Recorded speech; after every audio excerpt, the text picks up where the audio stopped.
talagang kinilala ang galing at husay ni Miss Nora Honor. Bakit nga ba hindi? Halos siya ang pinag-uusapan, siya ang nanguna, at talagang siya palagi ang naroon, kapansin-pansin. Ang lahat ng yan ay sa pagbabalik ng Heart's Expression.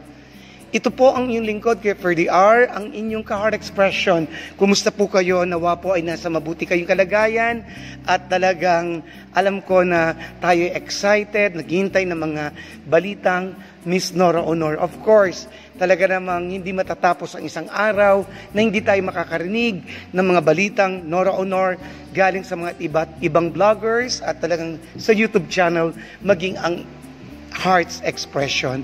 Ito po si Ferdy R, nagpapasalamat sa inyong patuloy na pagtangkilik ng Heart Expression, pag-subscribe nito at pagla-like at pag-share. Salamat po. At sa usaping International Women's Day, talagang nangibabaw ang galing at husay ni Ate Guy.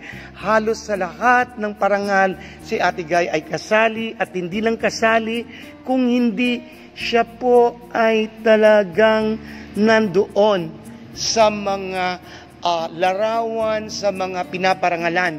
Ang mga picture na yan ay nagsasabing si Ate Guy ay kasali. No po, si Ate Guy hindi malilimutan dito sa International Women's Day. At kung titignan po natin, pagmamasdan natin, talaga namang si Ate Guy ay karapat-dapat na isali sa mga parangal na yan. Di po ba? Dito po sa International Women's Day, sa College of Mass Communication, University of the Philippines, Diliman, of course, no po si Ate Guy sa 16 Gawad Plaridel, honoree since 2004. Siya po ay kasali sa 10 women's who through talent and talagang nagpakita ng kanyang husay. Nagpatuloy, no? Siya lamang po yung katangi-tangi na Pilipina na sinabihan na Transmedia Awardee and National Artist. Ang galing. Ayan po, nakalagay po ang picture, International Women's Day nung March 8. Nanguna na naman po si Miss Nora Honor dyan, of course, sa yung kanyang mga citation. Talagang sa Ate Guy, napakagaling, no? At sa isa pang balita kay Ate Guy, yung deliberation process sa third level deliberation ng national artist. Alam po natin sa Ate Guy ay national artist, si Miss Nora Honor sa film and broadcast arts. Yan po ay natamo niya, no? At sa deliberation process, third level deliberation, si Ate Guy po ay kasali final na po ito, level deliberation. Ibig sabihin, isa po si Ate Guy na magbibigay ng kanyang, ano po ito, yung kanyang magsasalita si Agay. Kasali siya sa isa sa pipili ng mga nominees, no po? All shortlisted nominees from the second level are presented, composed of all living national artists, CCP, Board of Trustees, and CCA, Board of Commissioners. Nako, maririnig po yung opinion ni Ate Guy. Of course, syempre, bakit nga ba hindi? Si Ate Guy ay national artist. Alam niya kung sino talaga yung karapat-dapat, no? Si Ate Guy, kaya palakpak dyan. Si Ate Guy, ang dami niya talagang awards, no? Marami siyang karangalan, marami pa siyang, anong tawag nito, dadaluhan na mga activities, no? Talaga. At diyan, congratulations Ate Guy. Iba ka talaga, Ate Guy. Ikaw na talaga. Wala pang iba, wala nang iba pa. At si Ate Guy, talagang hindi matapos-tapos, no po.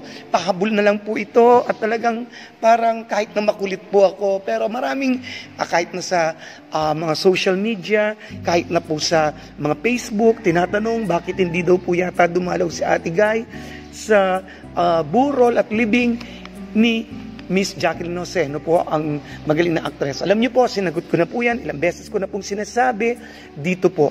Alam niyo po, si Ate Guy, mayroong sariling desisyon, alam niya ang kanyang gagawin, alam niya ang kanyang pakiramdam, alam niya ang kanyang kondisyon, pero hindi lang po yung dumalaw doon ang nakikiramay. Kahit na si Ate Guy hindi nagpunta ron, alam ni Ate Guy ang kanyang kadahilanan at of course, Ate Guy nagpadama ng matinding mensahe 3 beses ko na po yata sinabi dito. And of course, wala po yan. Hindi lang po dun sa nakita mo yung tao pumunta dun sa lamay. Sinabi ko nga po, malay natin, si Ate Guy, bukod dun sa pinadala niyang mensahe na pakikipag-aramay, nandun din po yung kanyang, malay natin, pinag-pray niya ng marubdob, at malay natin kung ano pang ginawa ni Ate Guy. Siyempre si Ate Guy nag-iingat din po. Lalo na si Ate Guy ay kailangan niyang ingatan ng kanyang kalusugan. Ano po? At nawa po ay wag na po nating intrigahin pa. Basta ang alam natin si Ate Guy, love niya si Miss Jacqueline Jose. At kung nabubungay man po ngayon si Miss Jacqueline Jose, naintindihan niya ang ating national artist na si Miss Nora Honor. Basta po, igalang na lang po natin si Miss Nora Honor.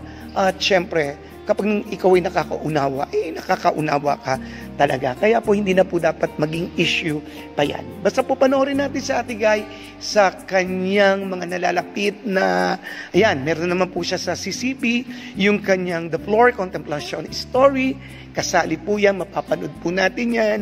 At talagang tribute na rin po kay Miss Jacqueline Jose dahil kasali yan sa the Story of Floor Contemplation.